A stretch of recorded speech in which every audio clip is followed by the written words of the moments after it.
La reprise des activités à l'extrême nord Cameroun, précisément dans les villes frontalières du Nigeria, est effective.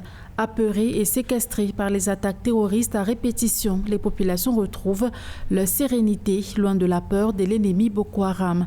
Les déplacés internes regagnent progressivement leurs terres et leurs activités sociales.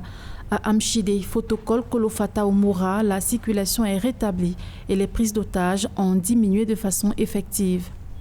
Voyez-vous, nous avons pu rouvrir le tronçon Amchide, Banki, Koussiri, Mora. On a eu plus d'une centaine de véhicules par jour. Les écoles ont réouvert leurs portes. Les réfugiés nigériens, plus de 5000, ont regagné leur terroir. Les déplacés internes, nous nous engageons à les ramener chez eux, où les écoles ont réouvert. Un plan de réhabilitation, ce n'est un secret, a été décidé par le chef de l'État.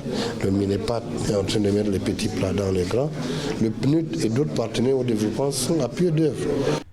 Le plan de relance économique décrété par le président de la République porte ses fruits dans l'extrême nord Cameroun. Les activités agricoles ont repris avec l'exportation des cultures vers les régions sud du pays. Les postes frontaliers et douaniers sont opérationnels après plusieurs années de fermeture, ce qui a permis d'engendrer des recettes douanières importantes. La vie dans son ensemble a repris. Les jeunes, des moyens ont été alloués aux jeunes dans le cadre de Cash for Work pour faire de l'agriculture. Et nous voyons maintenant, c'est des camions qui sortent de l'extrême nord, qui ravitaillent le Grand Sud avec les tomates, les pastèques, les oignons, l'arachide et j'en passe.